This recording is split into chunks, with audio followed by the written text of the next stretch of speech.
Uh, what to talk about, right? As some of you may or may not know, I've recently become unemployed. For the first time in my life,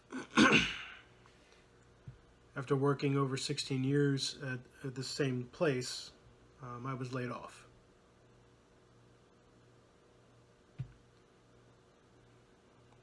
Happens, right?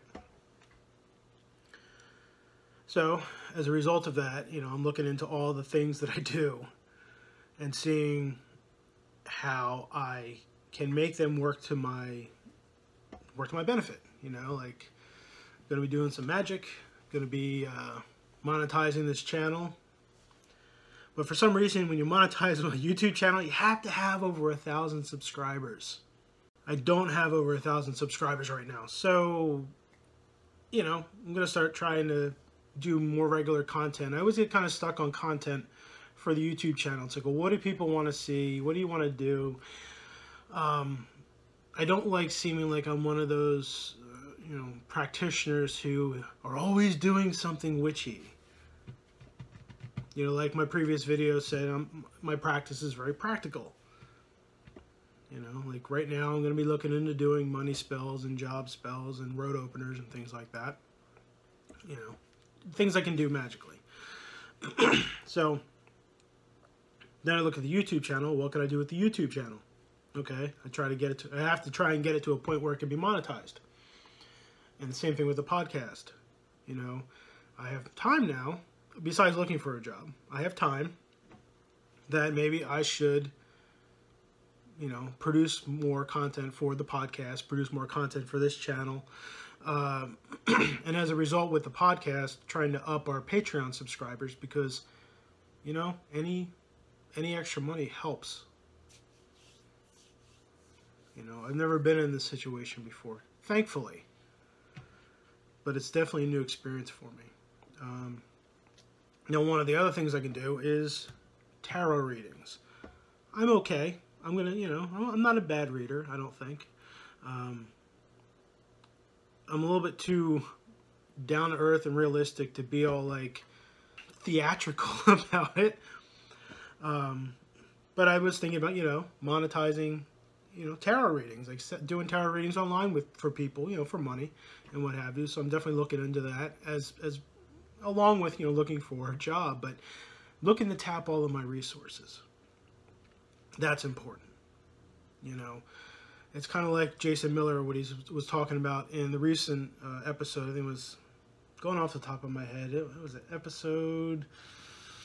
I'm going to mess up the number. I know I'm going to mess up the number, so I'm not even going to give the number, but it's the Elements of Spellcrafting episode with Jason Miller. It's very recent, within the last month. I'm trying to make my life more enchantable, give myself more avenues. I mean, I have a lot of irons in the fire to begin with, when I do statues with Sacred Source, the podcast with Patreon, YouTube channel, I can do readings and even do spell work for people, so, and yes, I'm open to doing spells for people. Have to tap all those resources, right? And in one of the most recent spreads that I've been doing, because I have been doing a lot of personal spreads for myself to get insight, and I've been doing some single card draws. You pull a card out to answer a question or to give insight. And they've been pretty interesting. They've actually become kind of one of my more favorite things to do because I've gotten a lot of insight over it. It's pretty interesting, and that's all I'm really going to say. So I've been doing tarot readings for myself, and almost on a daily basis I do something. And today I figured, you know what, I will do a reading while recording a video.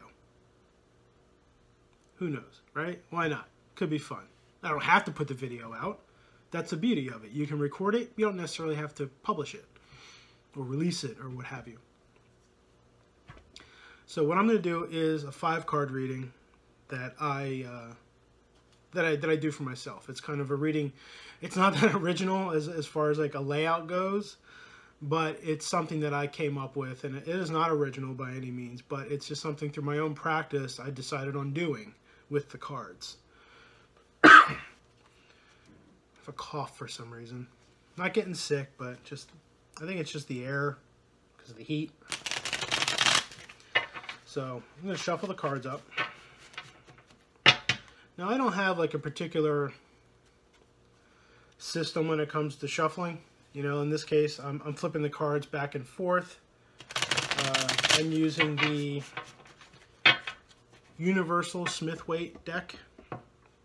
I like it. It has a nice, the back on it, you know, it is very, it's pleasing, but you don't know what's up and what's down. You don't know what's reversed or whatever when you're laying the cards out. And I think that's very important when in a tarot deck, that you don't know if you're intentionally dealing reversed or upright cards. I think it needs to happen naturally. Okay, I think a part of divination is that chaos, that element of chance that occurs. You know, you have to put yourself in a particular mental state too. I like to put myself in what is called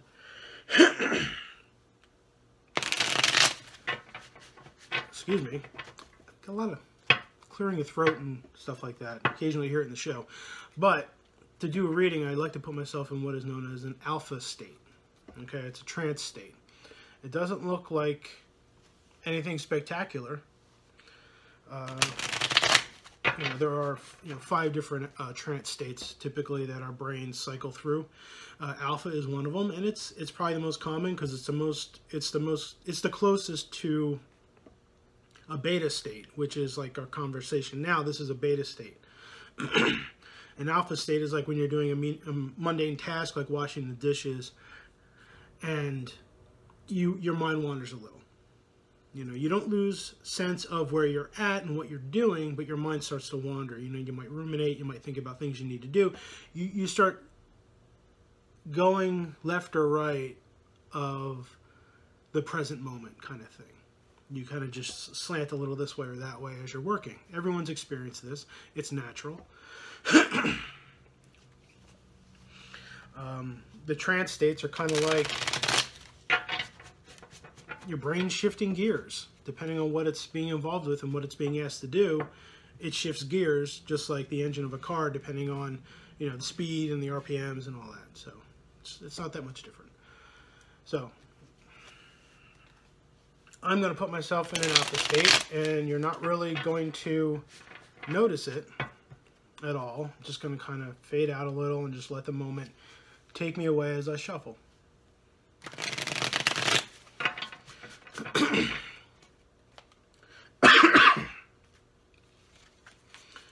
And I will shuffle pretty randomly.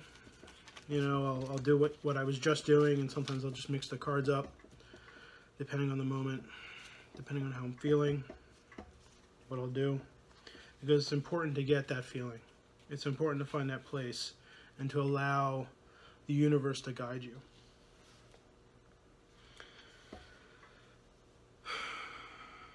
And I don't always deal like this, where I'll pick cards at random. This is just the moment, the mood. It's, you know, I'm feeling it right now, so that's how I'm going to go with it. So excuse me while I pick the cards.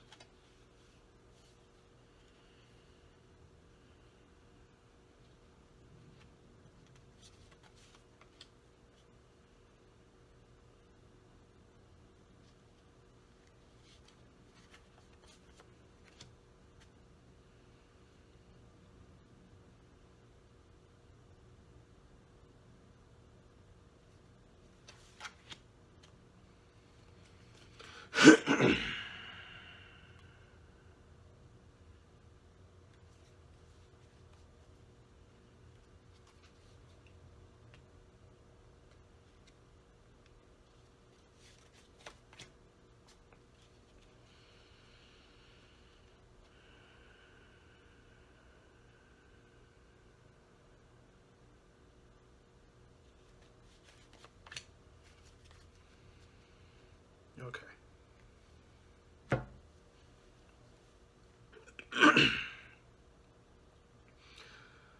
And what I was doing there was I was allowing, I'll move these down so they're more in the shot.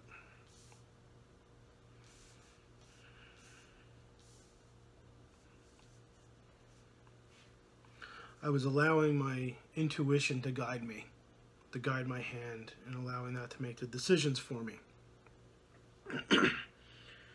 I don't always do that, but it felt right, so I did it. I think that's important. You know, whenever you're doing anything, you know, divination or magic or prayer or sitting before an altar, I think it's very important to tap into that intuition, to use that as a guide. I think it's very important. Very important. I think that's how we are connected to whatever. The universe, deity, spirit, quintessence, as some people like to use. I hate that word. I hate it because it gets overused. Quintessence is nothing special. Quintessence means the fifth essence. The quintessential thing, which is the element of spirit, right? So people just like to use fancy words sometimes. I guess I shouldn't deny them that, but it's a pet peeve. I like the word. It's a nice word. Rolls off the tongue. I think it's a little overused. A little too woo, you know? But that's me. Anyway, let's flip these cards.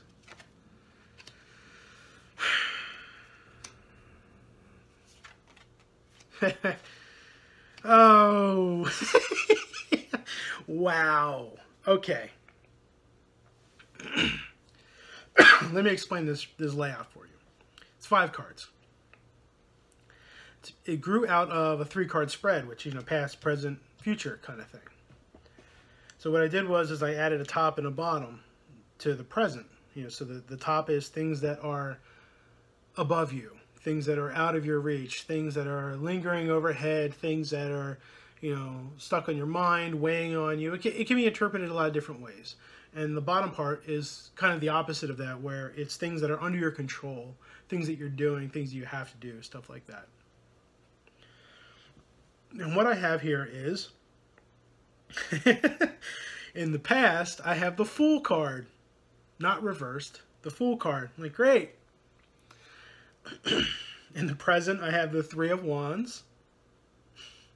Above the present, you probably can recognize this. It's a very recognizable card, but I have, you know, the Sun card upright. Beneath the 3 of Wands, I have the inverted 10 of Wands, which, as some of you know, it's inverted, so I'll hold it to you, but just in case you're not familiar with it, it looks like this. You know, it's a labor-intensive card. And last but not least, by any means, I have the Wheel of Fortune in the future. God damn, right? Oh my goodness. So this spread was pretty much laid out just to kind of be like where I'm at, what I need to do, what's going on, just like snapshots. I don't always do readings where there's a question. A lot of people need that. For myself, I always just do kind of like a snapshot, what's going on. And I like them a lot because there's no preconceived notion as to what this spread is supposed to imply. But it always seems to really be on point. Not the spread in general, but when you do like a snapshot. And boy, is this on point. Holy shit. So what do I do when I see a spread? Or when I, you know, see the cards? I first look for patterns.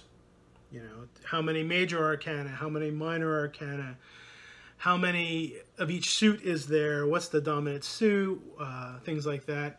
And then I begin to assess if a card is reversed. Do I read it reversed? Or is a reversal an indication that the card is looking somewhere in the spread? You know, like cards are looking at each other or they're facing away from each other.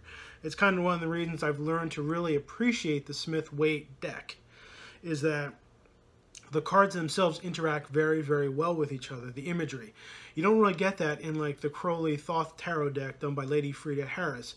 The art is beautiful, it is colorful, it is an absolutely gorgeous and passionate deck, but you don't get the interaction between cards because of the minor arcana. You know, it's just arrangements of cups or arrangements of swords and what have you. You don't get that visceral, I don't know, you don't get that direct interaction between cards where certain cards will look at each other. Here you do. And in the Fool card, he's looking into the past. He's reflecting. And obviously this is in the past, so it's kind of like stepping out into the unknown. Fucking A, right? Talk about unknown. Holy shit. So here I am right now in the present. Okay? Three of Wands. Looking. Yeah, I'm from Jersey, right? Looking out into the world. What does this have? What does the world have in store? Holy shit. A lot of times the wands, you know, people associated with fire, but like in this deck, a lot of the times the wands are associated with labor and work. Sometimes you'll see like conflict issues in there, but they're usually work related. Some people might say that the coins are work related. I'm like, nah, the coins are just really money related. They can be work related, but I've often seen that the wands are very work related cards. Keep looking at the screen versus the camera lens, so if that's weird for you, I apologize. Not entirely used to working with my phone like this, but anyway. So here I am, staring out to the world. What's going on? It's a Three of Wands, so it's gone beyond the Two of Wands, which usually two cards are about balance, equilibrium, like the Swords card. Two of Swords is about truce. Two of Cups is about partnership and union, you know, and friendship. There's a balance aspect to it. You generally find balance aspects to any even card, depending on the card. Odd cards denote transition, disruption. You know, things are they're a little weird. There's like an extra thing in there that isn't making things feel right. This is certainly the case. In this case, we have the Three of Wands. The figure is standing amongst the wands, almost a wand themselves, which is interesting because the Four of Wands is about stability. Usually, cards, number 4 cards are about stability. And particularly, the Wands card, the Four of Wands, is about stability, and there's a little bit of joy in it too. There's like a canopy overhead, and it's fun, it's welcoming, it's comforting, it's nice. This is like, what the fuck is happening now? Now what? Kind of thing. And if you get I get the impression right now that the person has to be the fourth wand. They have to be the one to turn this into 4, to find that balance, to find that stability, that sense of happiness, that sense of peace, because right now things are disrupted.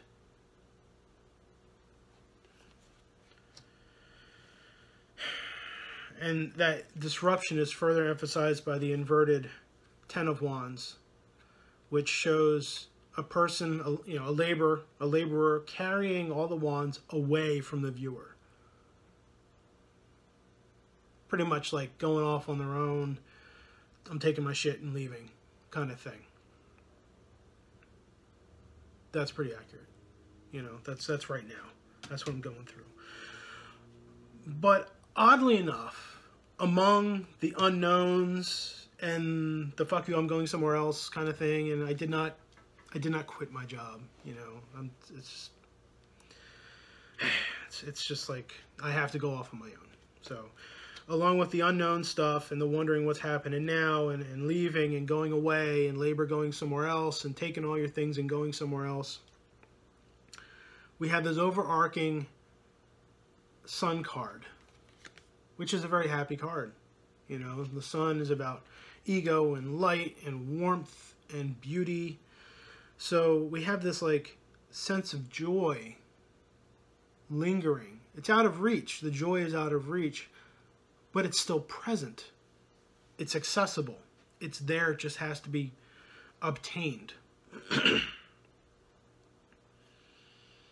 Which is nice and reassuring. Okay, that's a nice thing to know. And ultimately, between all these cards, we have the Wheel of Fortune. You know, which is a sign of changes, usually good changes. You know, things are happening. Things are really in turn. You know, we have like, we start with like the Fool's Journey. And we're here with the unknown. And we have this amazing transformation, this amazing change that's happening with the Wheel of Fortune card.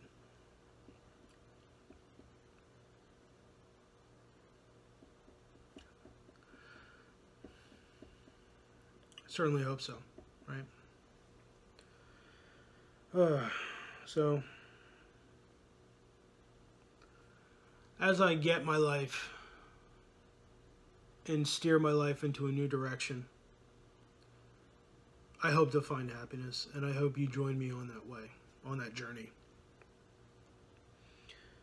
Like I said, I have a lot of things in the works. My fiance and I, we've written a book. A lot of you know about it. It gets advertised at the end of my videos. It's called Besom, Stang, and Sword, a guide to traditional witchcraft, the sixfold path, and the hidden landscape, by Christopher Orapello and Tara Love McGuire. It's coming out from Wiser Books in December. It's currently available for pre-order on barnesandnoble.com, indiebound.com, and amazon.com, and other websites as well. But those are like the three major ones, you know. Barnes & Noble, Amazon, IndieBound.